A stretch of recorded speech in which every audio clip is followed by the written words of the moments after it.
we helped you guys a lot, we always wish you well. اس کے باوجود آپ ہندو minorities پہ وہاں پہ اٹیک کریں گے, ہمارے خلاف پراپیگنڈا کریں گے, تو no more this kind of intolerance could be tolerated. نہیں بالکل ٹھیک بات ہے, لیکن سر پائپ لائن سے مجھے یاد آیا کہ ایران اور پاکستان گیس پائپ لائن جو ہے اس کے لیے بھی کہا جا رہا ہے کہ اگر کام شروع نہ کیا گیا تو ایران جو ہے وہ پاکستان کو کہیں کورٹ کچہری میں یعنی انٹرنیشنل کورٹ میں لے جا سکتا ہے, فائن لگ سکتا ہے. جن لوگوں نے اگریمنٹ کیا تھا کوئی 10 سال پہلے, آئی تھنک 2014 میں یہ اگریمنٹ ہوا ہے, ان کو نہیں معلوم تھا کہ ایران کے ساتھ کام نہیں ہو سکتا اور اس قسم کی ہرڈلز آئیں گی, انہوں نے کیوں یہ سب چیزیں کی آپ کے خیال سے؟ دیکھیے جو بھی ایونچولی یہ ریسپانسبلٹی ہوتی ہے وہ اسٹیٹ پر جاتی ہے, سرکاریں تو آتی ہیں جاتی ہیں. اب اس وقت کی سرکار نے جو ایران کے ساتھ کیا تھا معاہدہ پاکستان کی سرکار نے, تو وہ آف کورس انہوں نے اسٹیٹ کے بہاف پہ کیا تھا نا.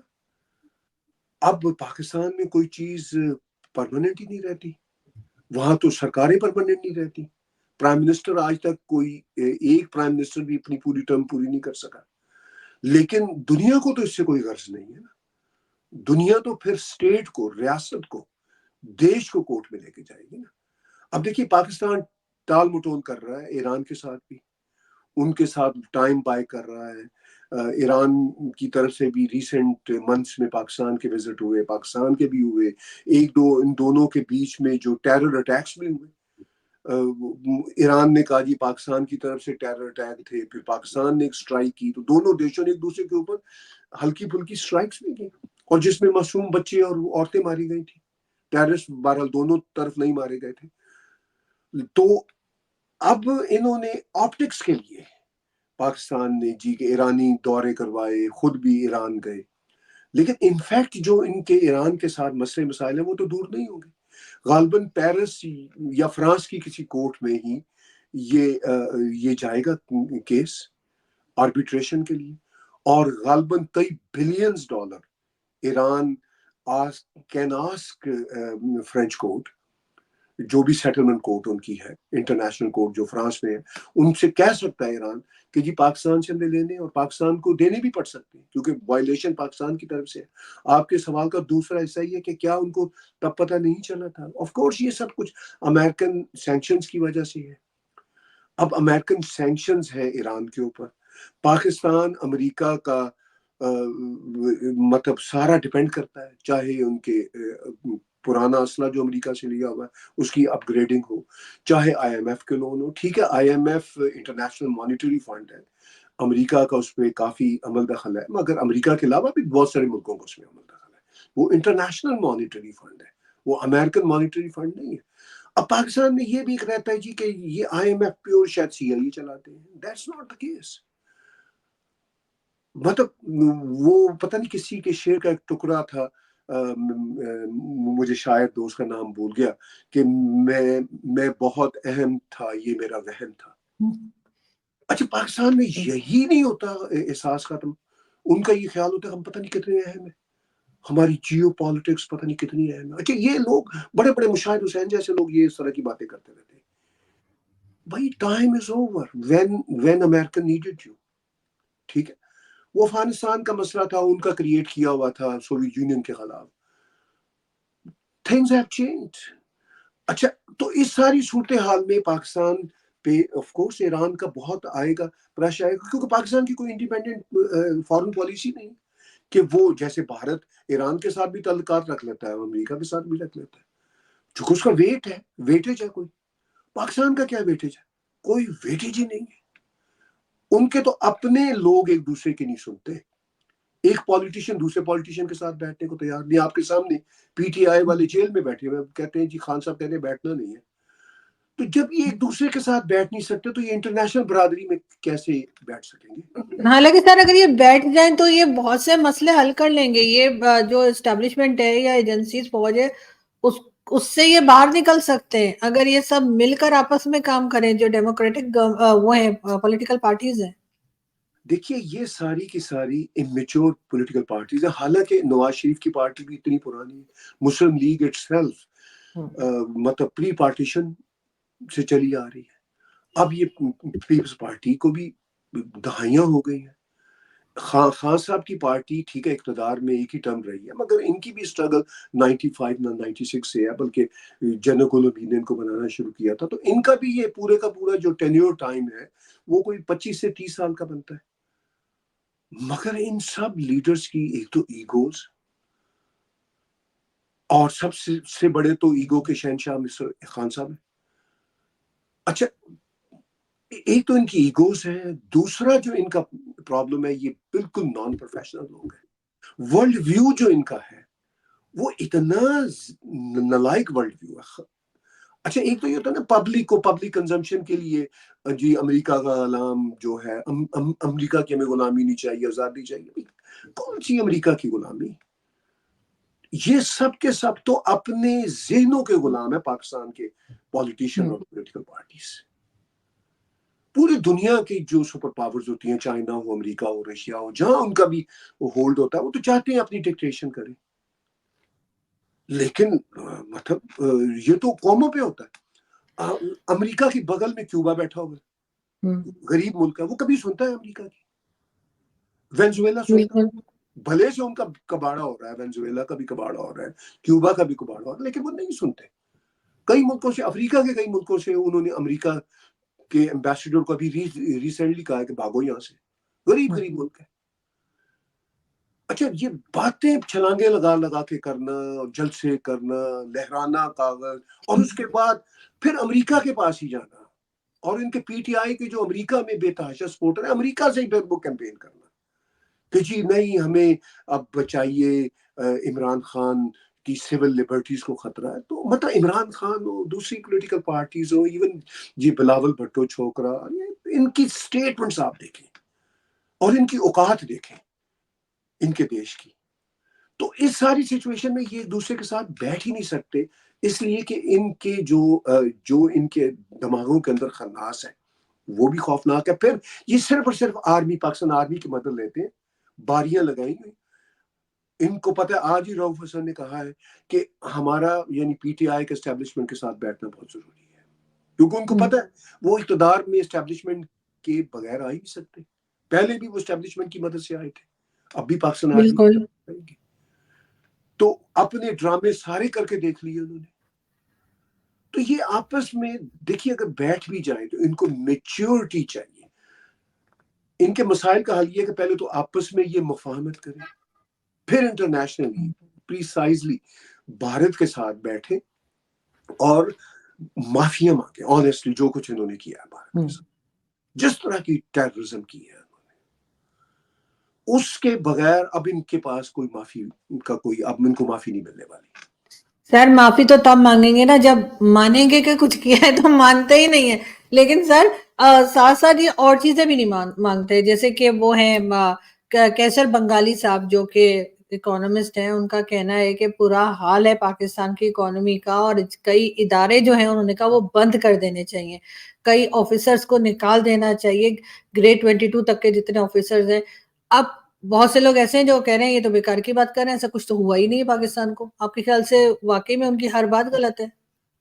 دیکھیے، یہ بات یہ ہے کہ پاکستان کا جو برا حال اس وقت ہے وہ آف کورس پاکستان کی غلط پالیسیوں کی وجہ سے، اور جو بہتری ہوتی نظر نہیں آ رہی اس کی وجہ بھی کنٹینیوشن آف بیڈ پالیسیز ہے.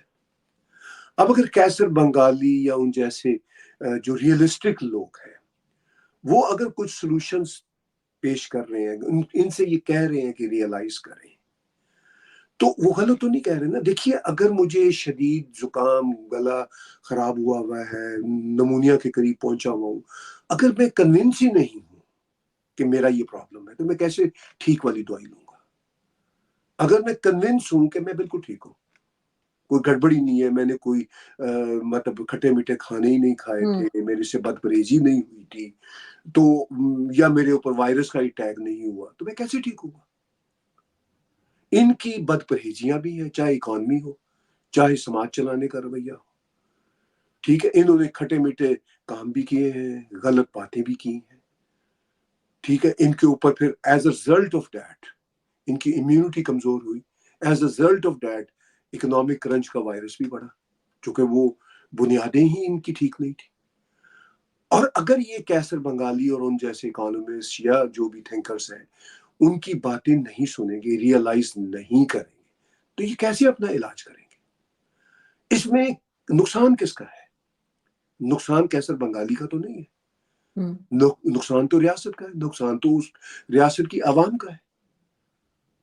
اگر یہ اسی طرح ٹیررزم جو انہوں نے اب کچھ اپیرنٹلی کم کی ہے، لیکن پھر بھی ابھی بھی کشمیر میں انفلٹریشن کرتے رہتے ہیں، تو اگر یہ سارے کام ٹھیک نہیں کریں گے تو کیسے چانس ہے کہ یہ آگے اپنے آپ کو ٹھیک کریں گے؟ جو آپ کا بنیادی سوال ہے کہ کیا یہ ریئلائز کرتے ہیں؟ یہ ریئلائز ہی نہیں کرتے۔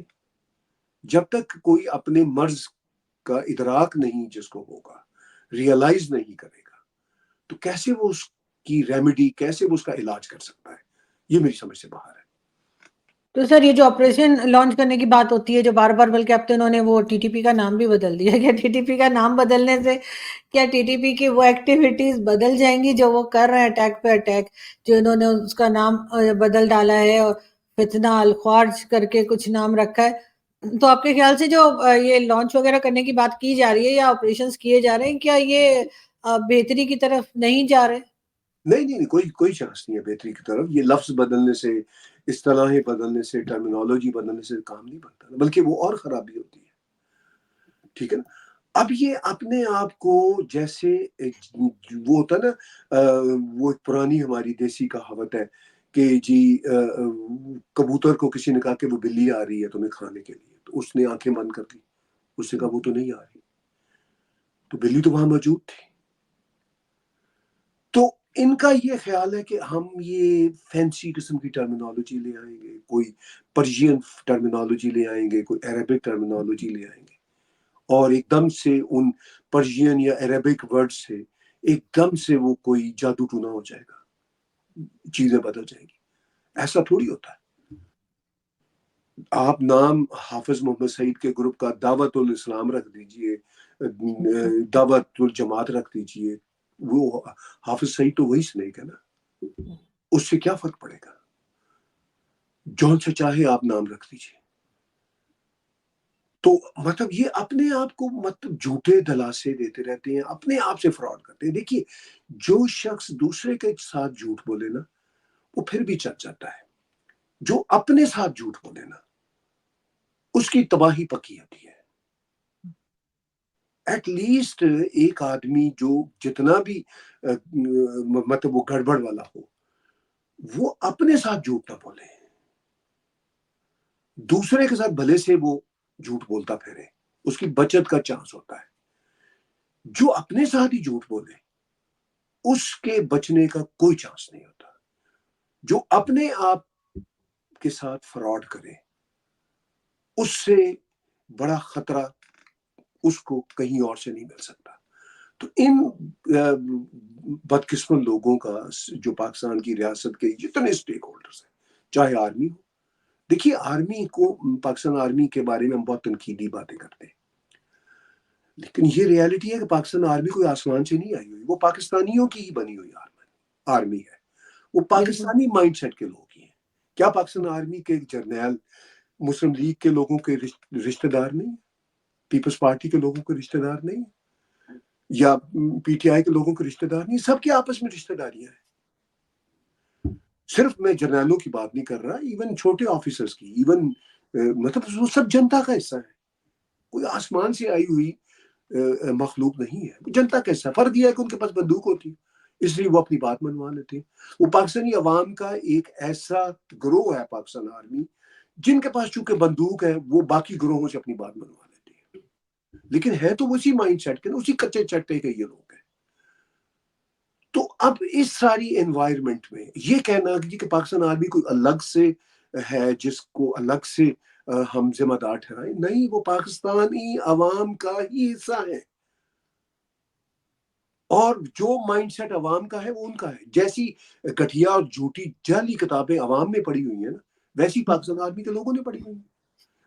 جو کم ہی جھوٹ پڑھی ہوں گی سر، وہ تو کہتے ہیں 12ویں سے آگے نہیں پڑھتے۔ نہیں وہ ٹھیک ہے. تو یہ جو ہمارے دیکھیے میں آپ کو بتاؤں, میں میڈیکل کالج میں ہوتا تھا, میرے جو کلاس فیلو ہوتے تھے وہ سب MBBS کیا, اور اس کے بعد انہوں نے FRCS کیا, امریکہ میں آ کے فردر اسپیشلائزیشن کی, بے تحاشا میرے دوست.